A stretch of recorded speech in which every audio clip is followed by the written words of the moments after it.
Coming up in this episode, we are reading your emails. If you were lucky enough, or if you sent them in. If you didn't send them in, we're not reading them. Sorry. You lost out. From the Bob Varley Studio in Orlando, Florida. This is the Diz Unplugged.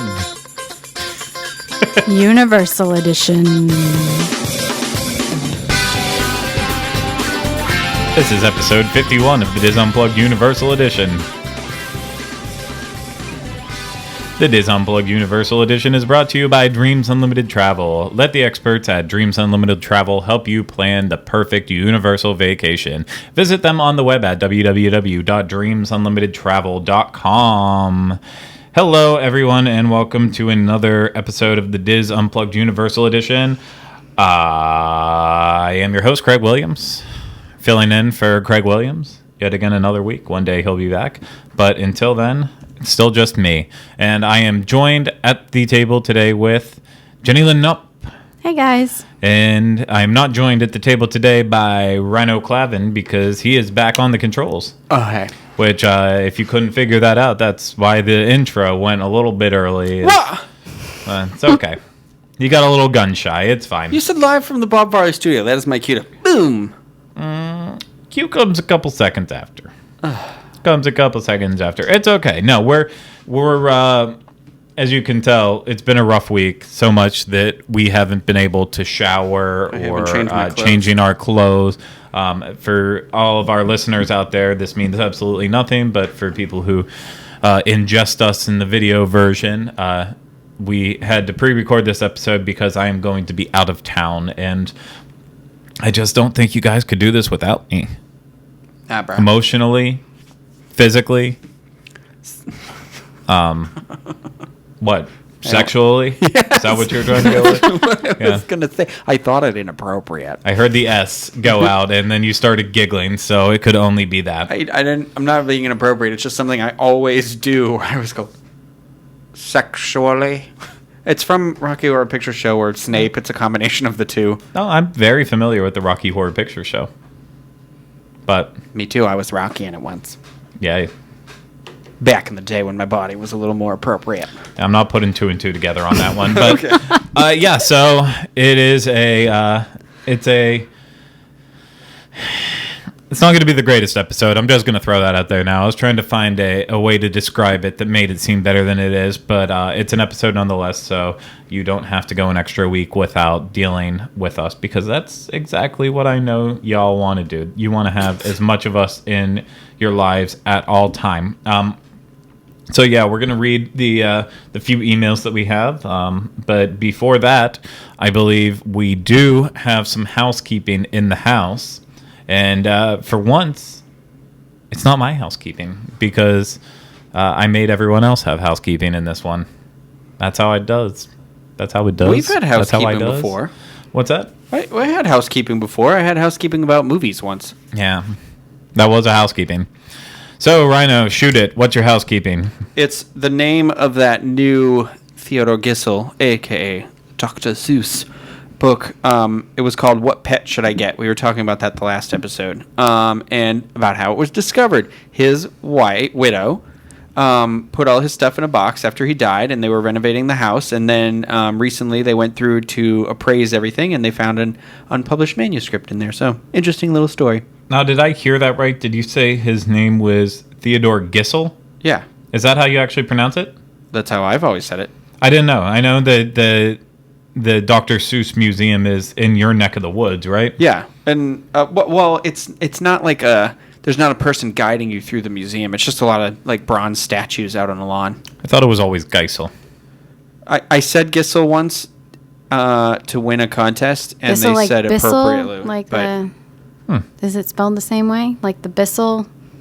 It's vacuum? Geisel. Gissel. Yeah. Theodore. That's Gissel. why I hear the guy. What contest did you win? It was at UCF. It was if you had a blue French horn sticker under your seat, you could come up on the stage and answer a couple questions about famous Teds for a chance to meet and greet with one Josh Radnor, who played Ted Mosby, on How I Met Your Mother, and I was the only one who got the question right, so there was no rounds or anything like that. It was just one shot, and I won the thing, so it was a lot of fun. Fantastic. So, well, that's going to do it for our email show.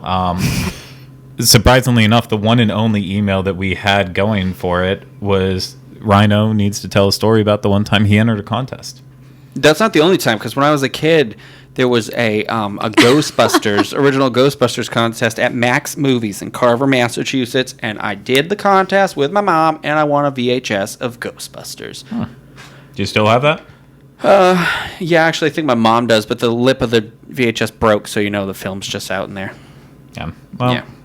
Sometimes sad things happen to good people. Sad things happen to Tale had a VHSs. sad Yeah. ending. Yeah. We'll hold a funeral for a VHS tape later on. Good band name. Funeral for VHS? Yeah. Yeah.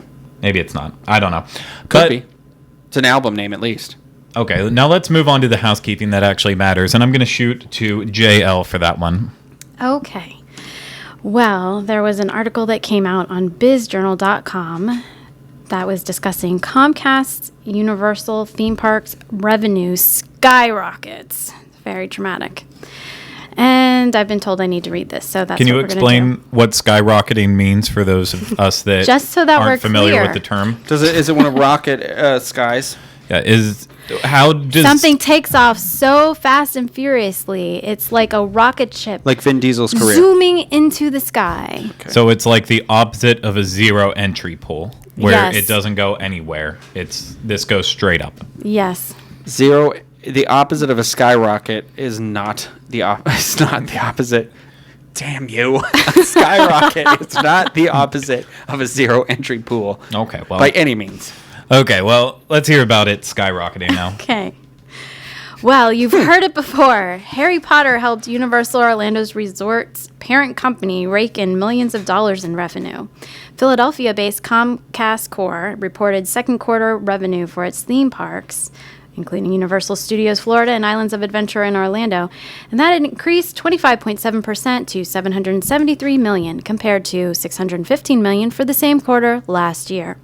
Comcast attributed the increase to higher guest attendance and per capita spending driven by the continued success of Orlando's The Wizarding World of Harry Potter Diagon Alley.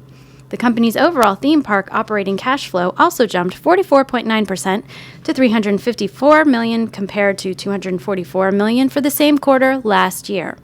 Revenue for the first 6 months also jumped 29.2% to $1.4 billion compared to $1.1 billion for the same quarter in 2014.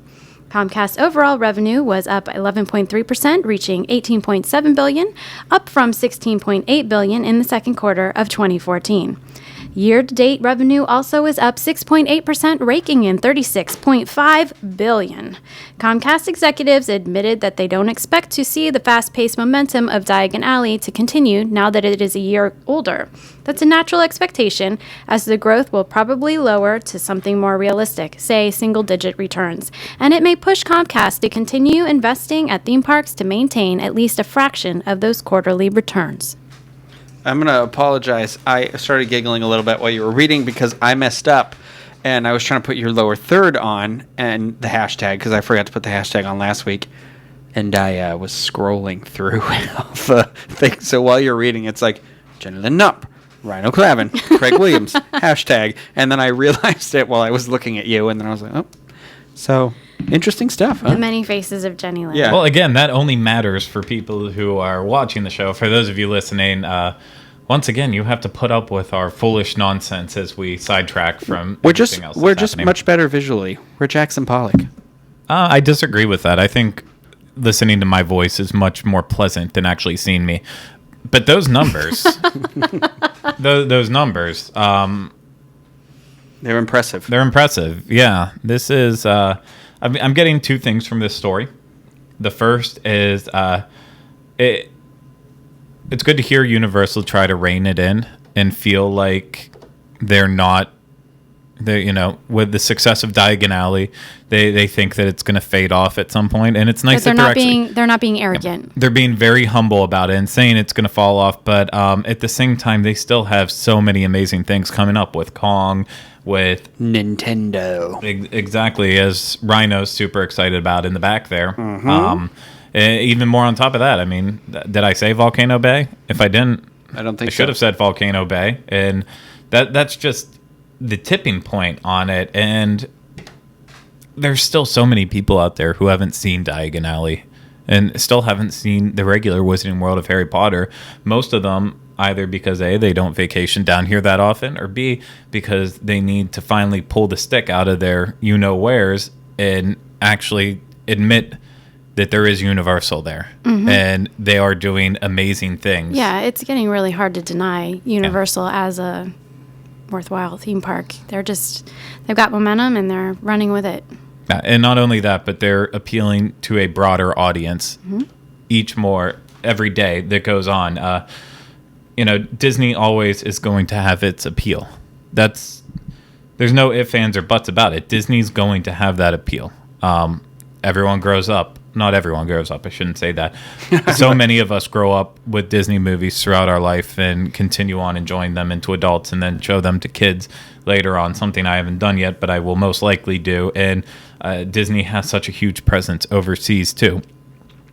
But Universal has done such a great job now of diversifying their portfolio and actually bringing in all these other things. I'm glad they're humble about it, but at the same time, everyone who's not visiting Universal yet, we can't say it enough.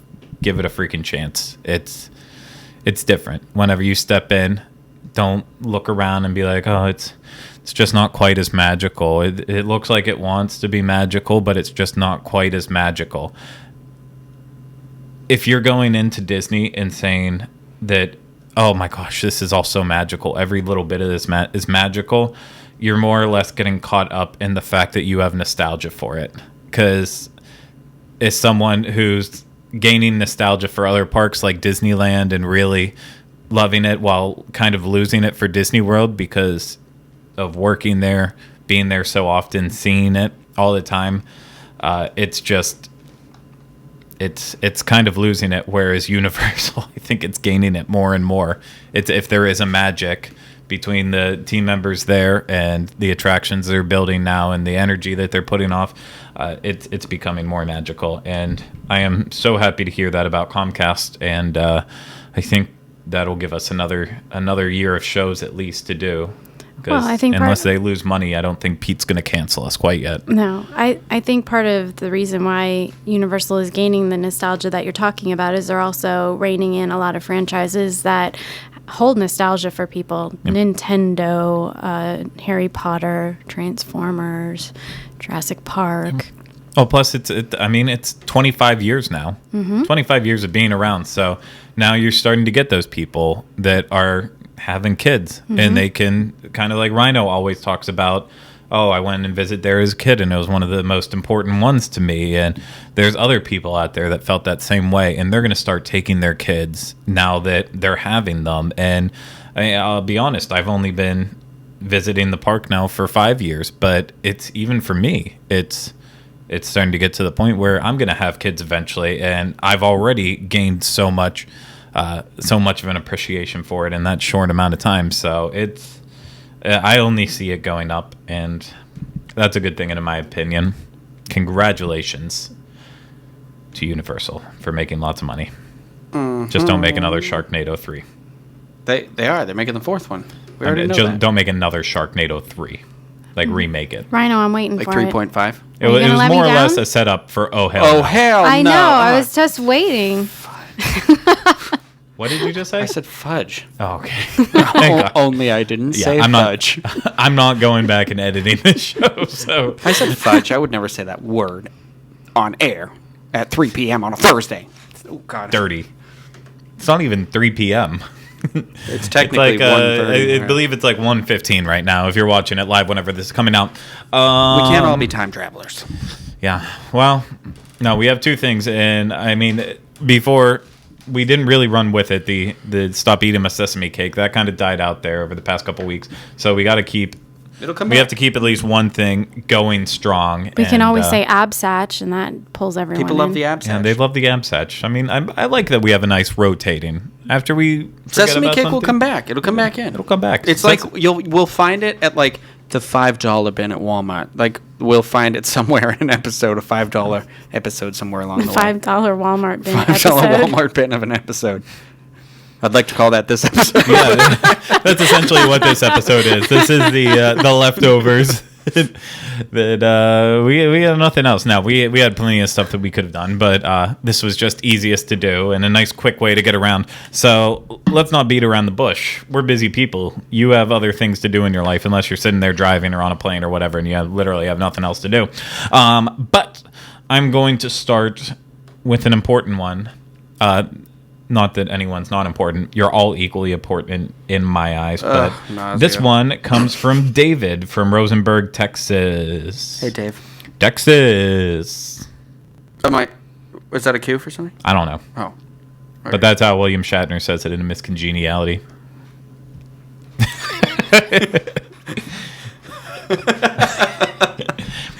We play a funny game I don't want to talk about on the air, but Craig just fell in it. That was another setup too. I do love that movie. So many inside jokes.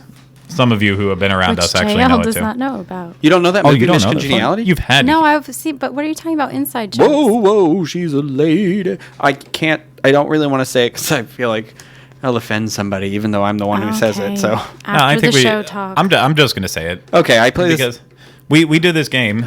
Well, he started. Go ahead. We play this game, and I actually got it from Cougar Town, so I just fell in one myself. We call it Gay Trap, and it's funny for me to do it to other people because I was like, what? So every now and then I'll be like Craig just brought up Miss Congeniality, and I whispered Gay Trap from back here. But a good example would be like, what's that movie with Julie Andrews, and she's twirling around on the mountain? Sound of Music. Gay Trap. It doesn't work on a woman. But no, I don't even agree that it works in that sense because, like, if you're talking about a classic piece of work or something, then it's not the same. Okay, so it'd be like, what color is that off purple color? You know, it's not quite pink. It's kind of purple. It's in the middle. Fuchsia? Gay Trap. It's not. That I was looking for magenta, so you're out. You're out. You can't play. No, but we do it back and forth because he does a straight trap to me, too. So conversely, if I catch him in something that's, overly masculine, I will go straight at the straight trap on him. And it's not meant to offend anybody. It's just a giggle. It's just a giggle thing. All of you out there, start playing Gay Trap, State Trap if you can. Not State Trap. Straight trap? Straight Trap. Okay. So that is our off-topic discussion of the day. Now let's get back to David, who just wasted the last 2 minutes of his life waiting for his question to be read so then we could answer it. Dave, if you haven't seen Miss Congeniality, please do. Texas.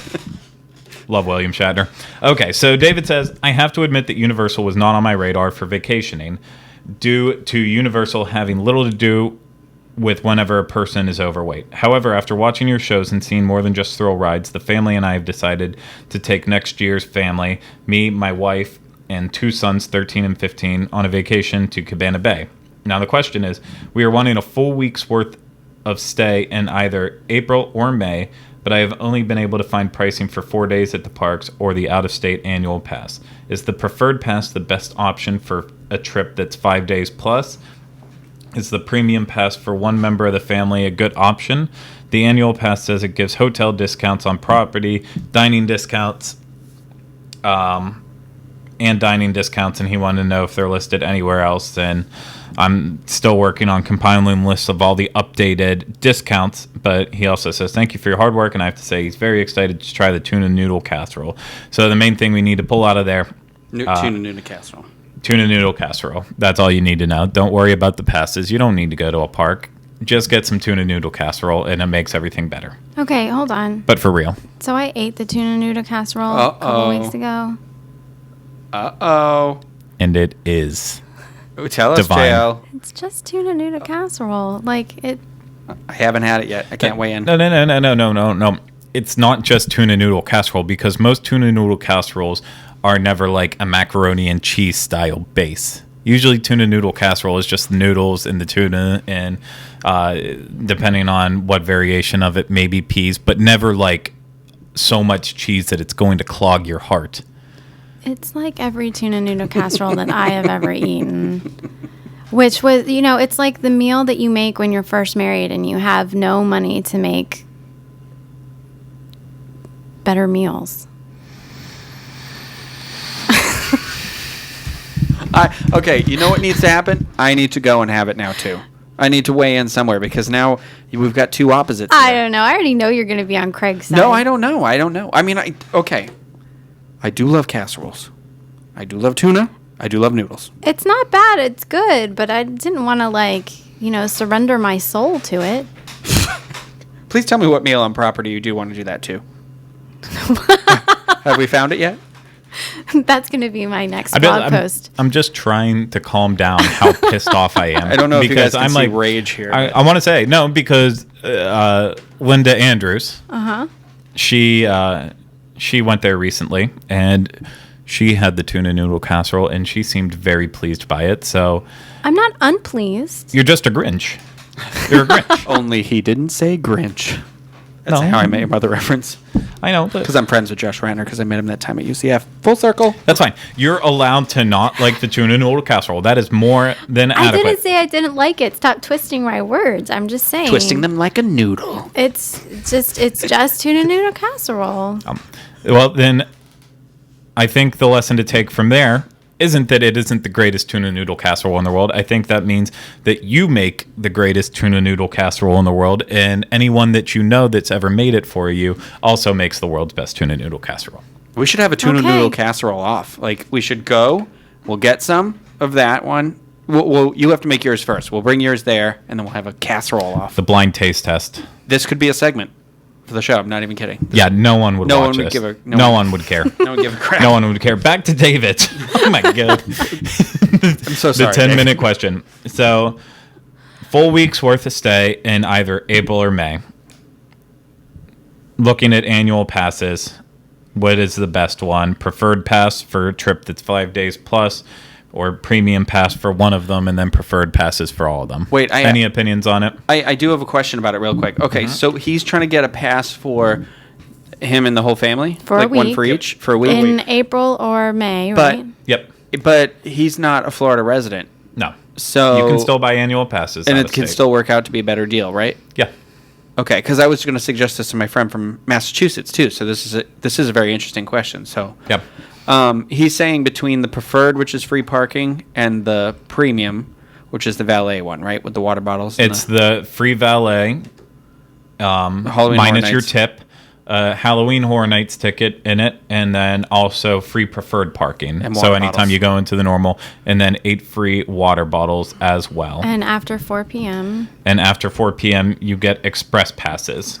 Okay. My opinion is I think you could just go with the.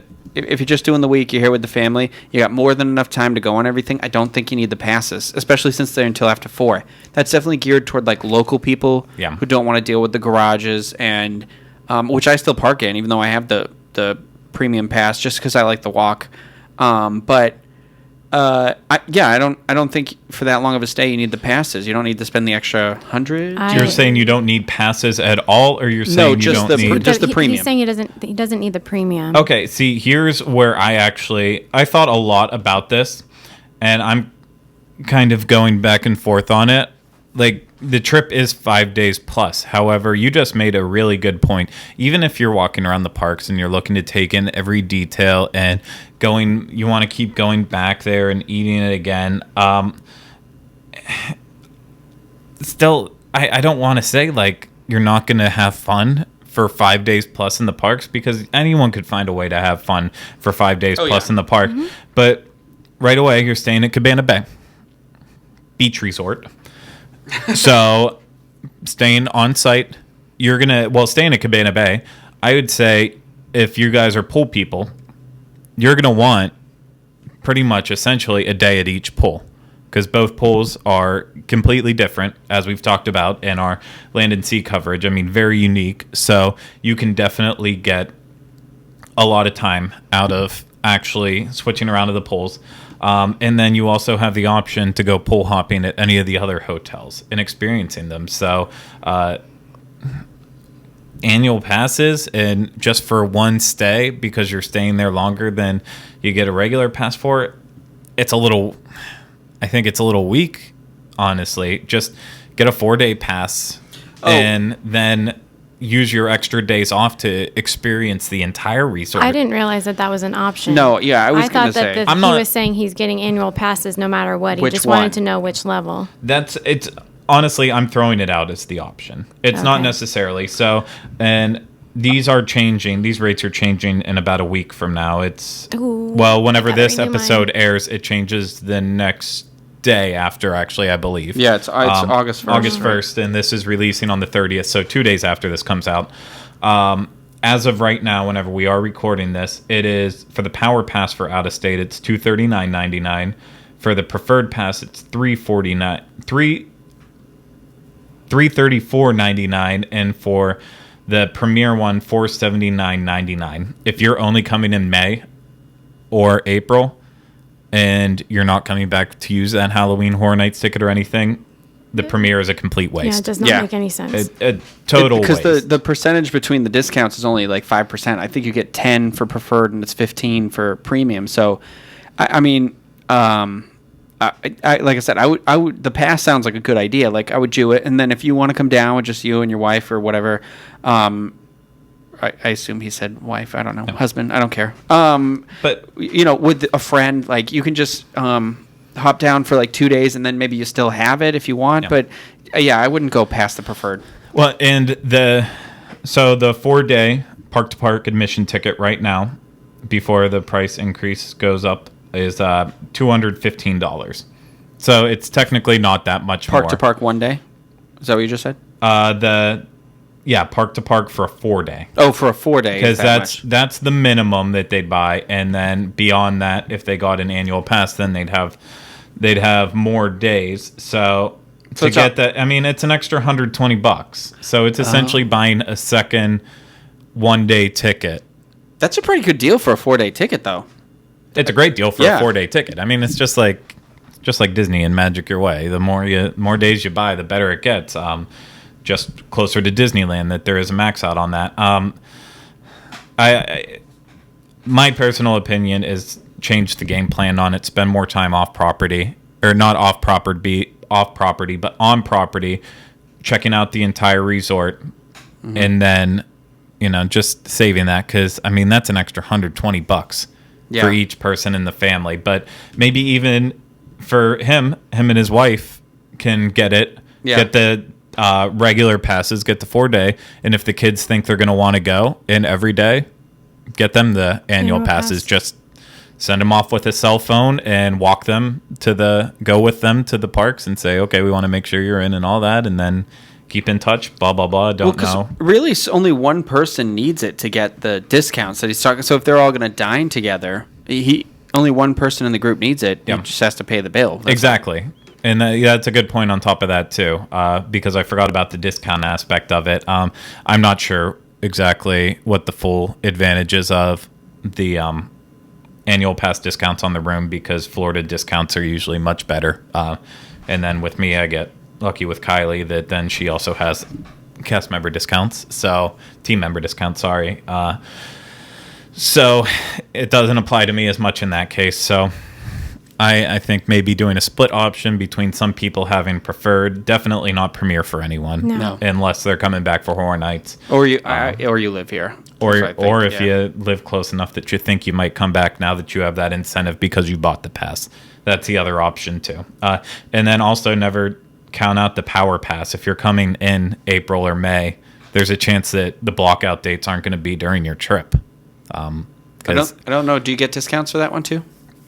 No, you don't get. You get some discounts. I'm not sure which ones though.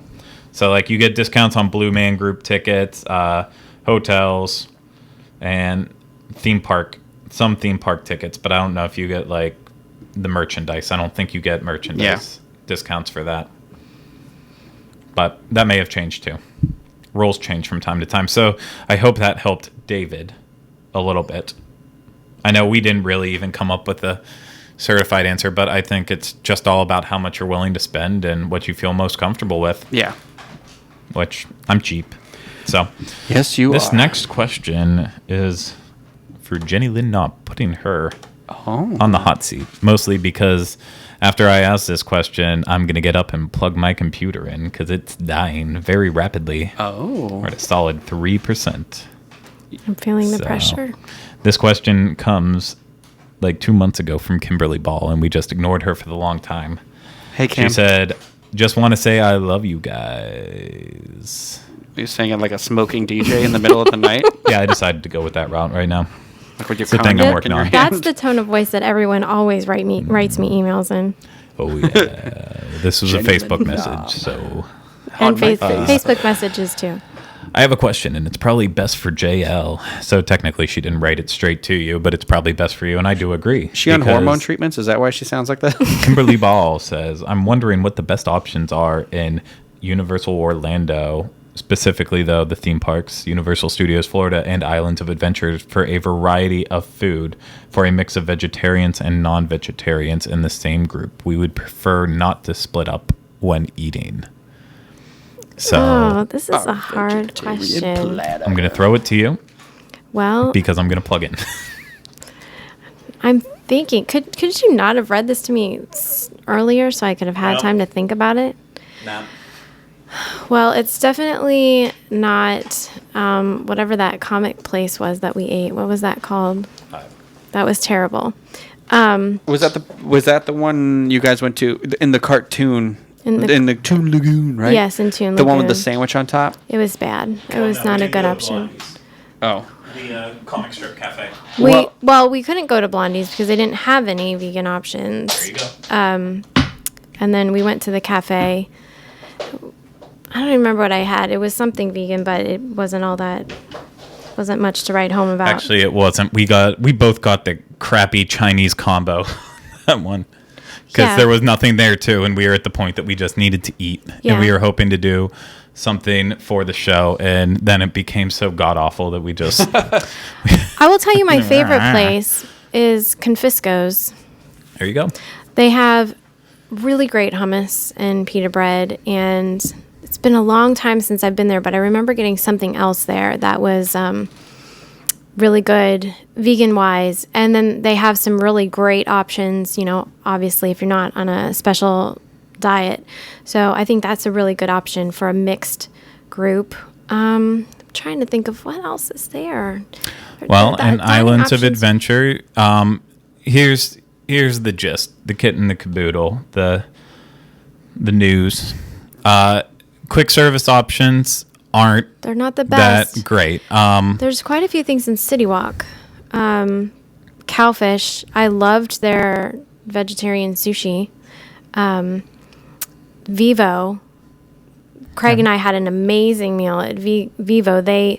It wasn't something straight off the menu, but I talked to the chef, and the chef was so excited and made me something vegan in the kitchen, and that was divine. Yeah, That is something to get very excited about when you eat. I would even say antojitos. They can do a Yeah. lot. I mean, Yes, antojitos for as sure. long as you'll still go with like beans and Beans, stuff if you're rice, vegetarian. guacamole, and they've got the options there. City Walk is really kind of more the place to be. Yeah. In the park, Confisco's what is good. I just haven't had that many great experiences other than Confisco's. I'll throw mine on too, just because I've sampled stuff at certain places. Obviously, up at Bread Box, you can get just plain grilled cheese, but it's always like fun grilled cheese, so it'll be like 3 different cheeses. So that's vegetarian, So not you vegan. can not vegan but vegetarian. And then Mythos is, it doesn't always have the best wrap.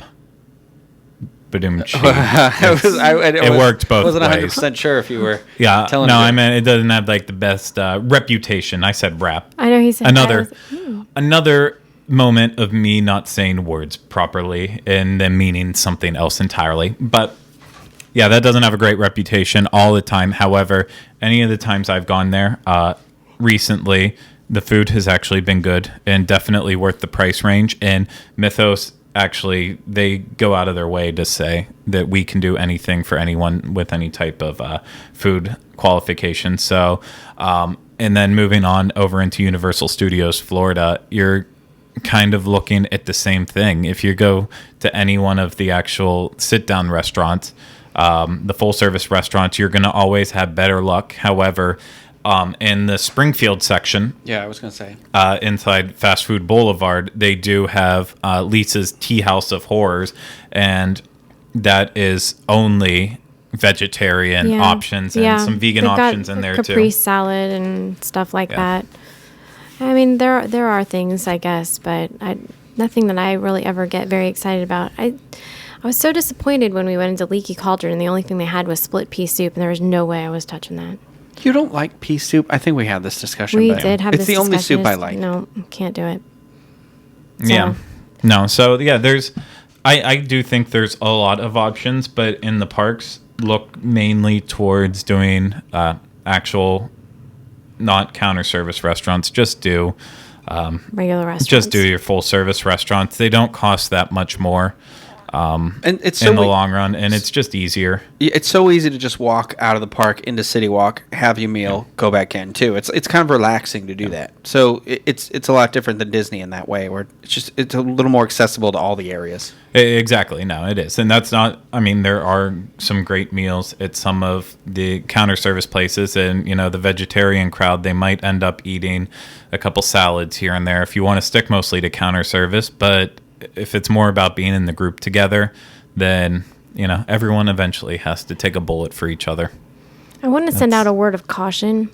Okay. For those people that are tempted to get the fruit cups, just think twice about that, because the one time I did it, it really came very close to tasting like I was eating the plastic fruit that you find on somebody's, you know, dining room table that's a centerpiece there, the wax fruit or whatever. It was not a good experience. Yeah. There's fresh fruit around in other stands, including like the Magic Neep inside the Wizarding World of Harry Potter, Hogsmeade, that will sell you whole pieces of fruit. So you're That not would be eating the that better pre-cut way to crap. go. Yeah. But, I mean, who wants a whole thing of melon and honeydew? It's Well, always Who likes that? melon. There and was a day honeydew. when I wanted it, and that day has now passed because I it was always a bad want the experience. pineapple. There was one piece of pineapple. Come on. Jeez. Okay, let's move on to a happier one. Much happier. Donna Pierce. Hey, Donna. Donna wrote on Facebook, she wrote to us, I will be coming to Universal October 1st for Halloween Horror Nights. I have been listening to the podcast this year and heard about the NBC Sports, the new grill. Why I can't think of the name. She wrote it wrong in her email, so I don't want to just read that off. But the Grill and Brew, that's it. That's coming, and NBA's leaving. NBA is supposed to be gone by the end of August. Do you know when the new NBC restaurant will be open? Will it be open whenever I get there this year? Well, yes, it will be open in early fall.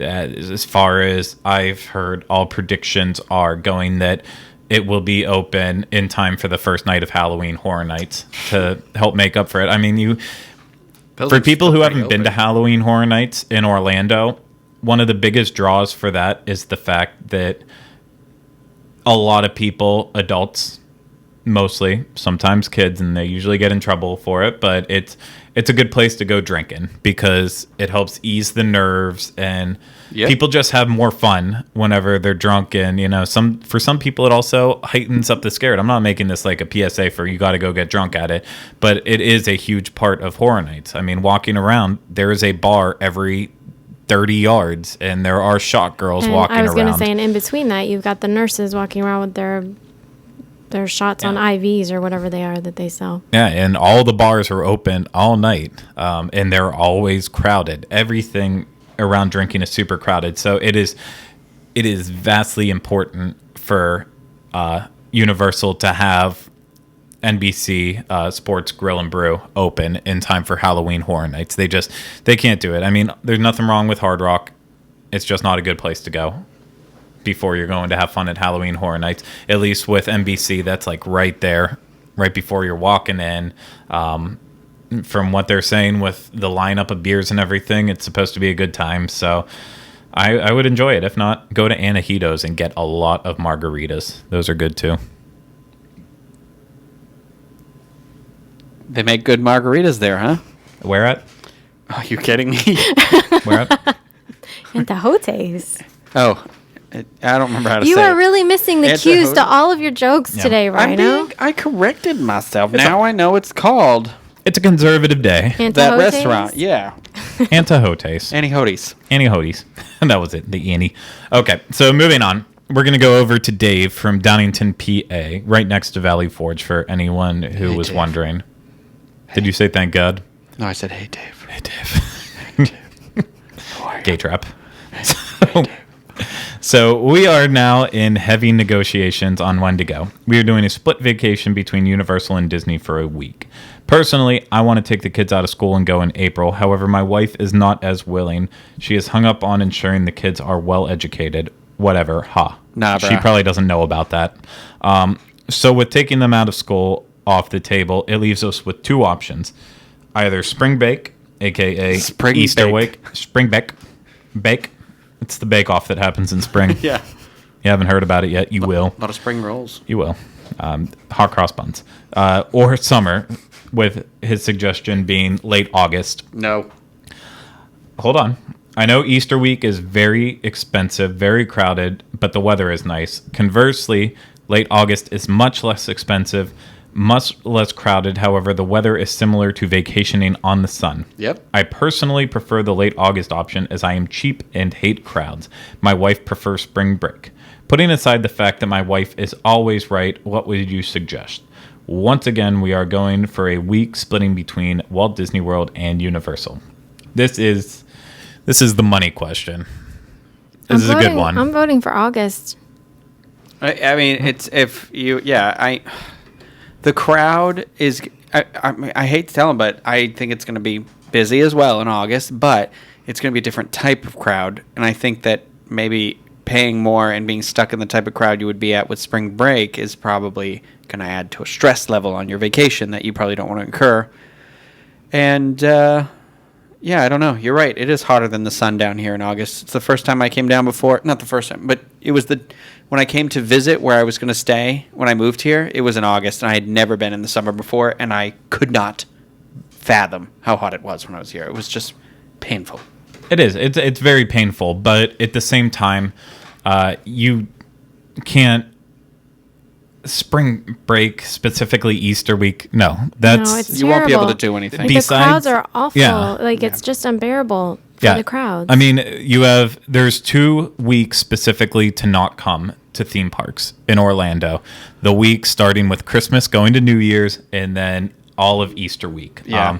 Because, spring break is a very busy time throughout the whole spring break period, because you never know which colleges or which high schools have what days off. So it's pretty much just busy that entire time. But during Easter week, that's whenever things get crazy. And in the past, if you were saying you're coming to just Universal on Easter week, I would have said that's actually not a bad idea. It's busy up until like the day of Easter and the day before Easter, really. That was one of the things I was most surprised about. The first 2 years I worked at Universal on Easter days, I was like, oh God, it's going to be miserable. It's going to be awful. No one was there. Like, it was so dead. And now that's completely changed. I've went and visited on Easter the past couple times since then, and it's just been people out the wazoo. So that that trend came up to Universal too. Everyone knows it's always busy on Disney on major holidays, including Easter. So if I haven't said it enough here, you're right. It is very expensive. It's ridiculously crowded, and yeah, the weather's not that bad, but if it's anything like this past year, April was starting to get unbearable too. Right. It was getting hotter earlier and here's earlier. the other thing. There are ways that you can cope with the heat. Yes. There are things that you can do about that to help make that easier. There is nothing you can do about the crowds. Yeah. And late August is still a good time at both Disney and Universal. The last week in August, going up for the first 2-3 weeks of September, both very good times. I mean, I just from the experience that I've had whenever I go to the parks in that period, it's busy still. I mean, because you never know when schools are going back into session. In September, yeah, they're pretty much already in, but you can usually get very, very lucky by coming the last week of August, if that's in the cards for you.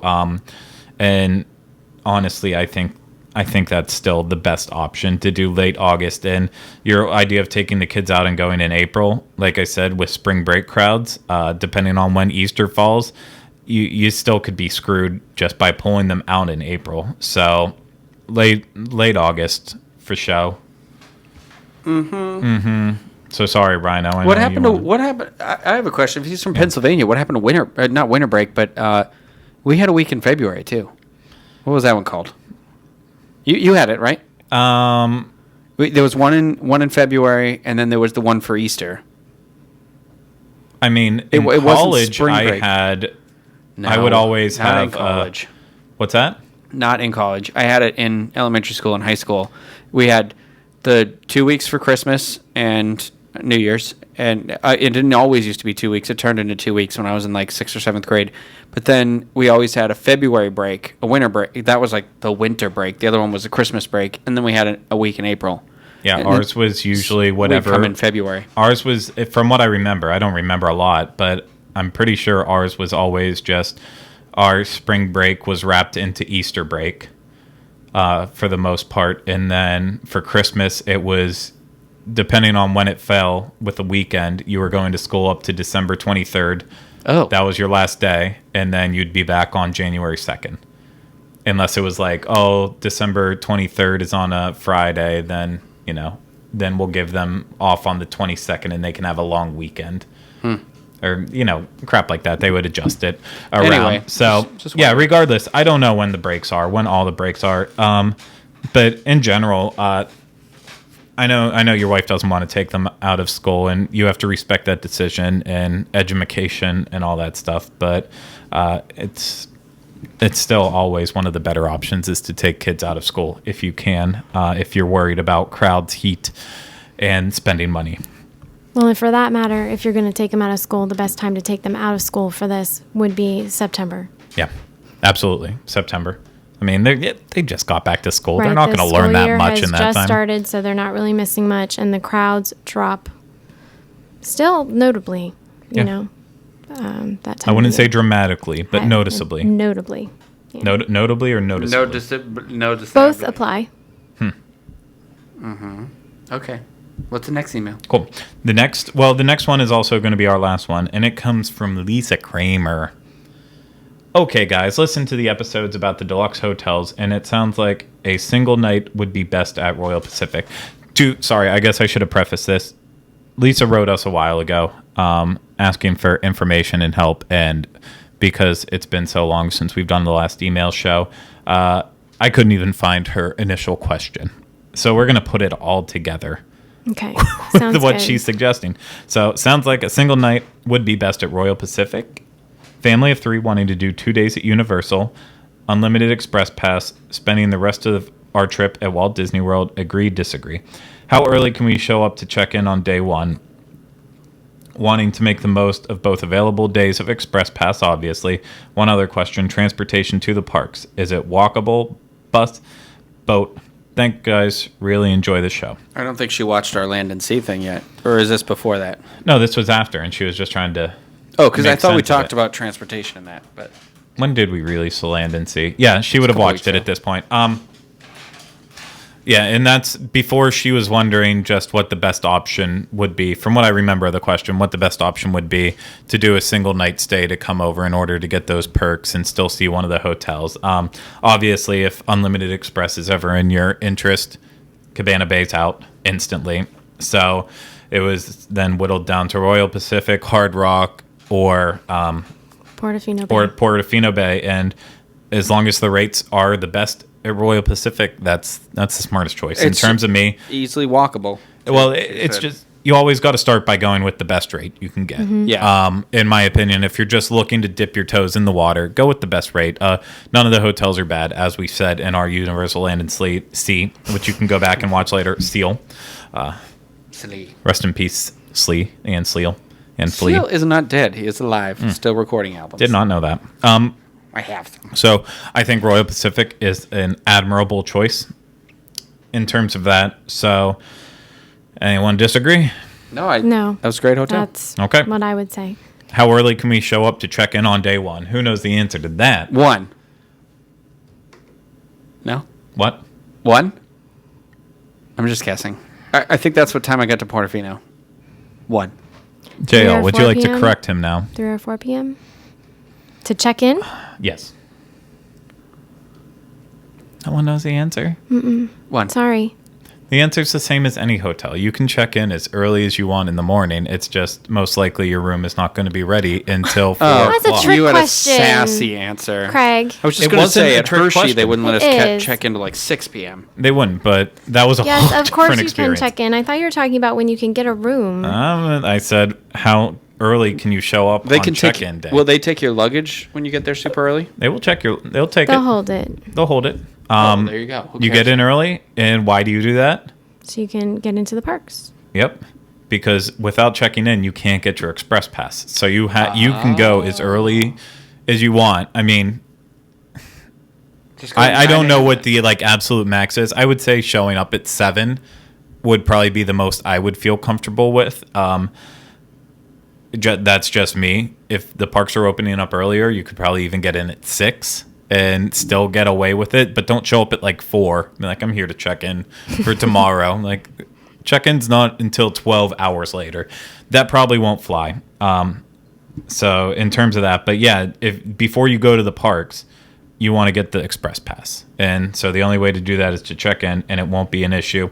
And the transportation to the parks at Royal Pacific, you have the boat, you have the bus, and you have walking, and all of them are easy, in my opinion, depending on which park you're going to first. If you're going to the studios, maybe do the boat, just because that drops you off closer. The bus drops you off at City Walk, so that's kind of an extra haul. You might as well walk at that point. Yeah. If you're gonna try to take the bus. It's a pretty walk. Just do the walk. Yeah, I honestly walk everywhere I go if I have the chance. I do not like taking any of the forms of transportation at Universal now that Cabana Bay has their walking path. I try to do that unless it's like just really, really inconvenient. But And also be really, really hot. yeah, well, that's why it would be really inconvenient if it's really hot. But walking's good for us, I think. Yes, it is. But the boat ride can be very relaxing as well. I don't go to theme parks to be relaxed. I go to theme parks to argue with my Stressed family out of and your mind. just get done with everyone. So Lisa, I hope that helped. If I missed out on any more of the questions that you had before, just let me know. Email me. Hi, Lisa. Email one of us. Hey, girl. Hey, Lisa. You haven't met Lisa yet. No, I I like don't. I Lisa. just was being sassy. They have a gerbil named after me. That's a You true hear that? story. Jenny the gerbil. Yeah. Their son named his gerbil after me. It's kind of exciting. Okay. So that is the questions we have for this episode. And of course, remember, you can always write in anytime at all you want. And eventually we'll get around to an email show. Once we have enough, then we will pull out one of these little ditties. And otherwise, what I mean is whenever we don't want to do anything else, then we will do an email show. And you'll just have to accept it. And you can always skip it and move on to the one that will happen the week afterwards. But thank you guys for all of you who did send in messages waiting for us to answer them. And, you can find our email, if I didn't already mention it, uopodcast@disunplugged. You can find that email address and direct links to get emails to us and other contact information to us at our show notes page, which is disunplugged.com. Find the blue universal box. And once you click on that, that's where you'll start finding all our show notes with links to anything that's relevant or links to whatever I remember to put in. And then also find our contact page on there, disunplugged/contact. And that's where you will start finding all those good ways to get in touch with us other ways. And remember to subscribe to us on iTunes and YouTube.